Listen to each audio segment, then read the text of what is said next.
Assalamualaikum dan salam sejahtera. Okey. Bertemu lagi di channel Encik Nelayan.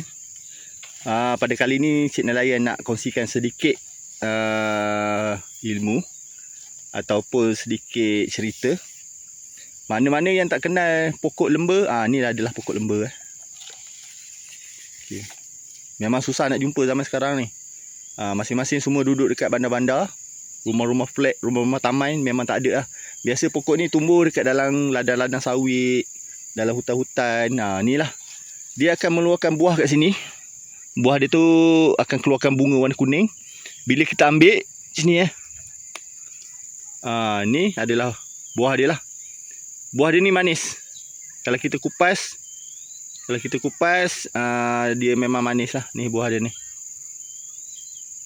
Dia ada air. Buah lemba. Buah ni manis. Biasa kat hutan-hutan. Kalau yang dahaga-dahaga tu tak ada air, boleh makan, hisap dan bagi tenaga lah kat kita. Pokok lemba. Kalau tuan-tuan nak pokok ni, tuan-tuan boleh PM saya. Saya boleh postkan. Pokok ni boleh tanam dalam pasu boleh tanam pasu, letak dekat dalam rumah, tak ada masalah. Dia kalau tempat-tempat yang redup, dia boleh hidup. Dia biasa duduk dekat dalam kawasan-kawasan yang sejuk, dalam kawasan-kawasan yang terlindung lah. Pokok lemba. Banyak anak-anak dia. Kalau betul-betul nak, boleh PM saya. Ataupun tuan-tuan boleh beli kat Shopee. Ada dekat dalam link Shopee. Nanti saya share kan. Tuan-tuan tengok kat situ, dekat bawah. Tuan-tuan boleh beli kat link Shopee pokok lemba. Okey. Anak-anak dia ni.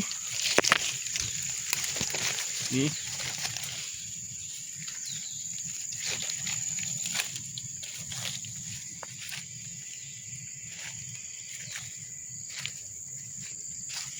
Okey, sekian perkongsian ringkas. Assalamualaikum.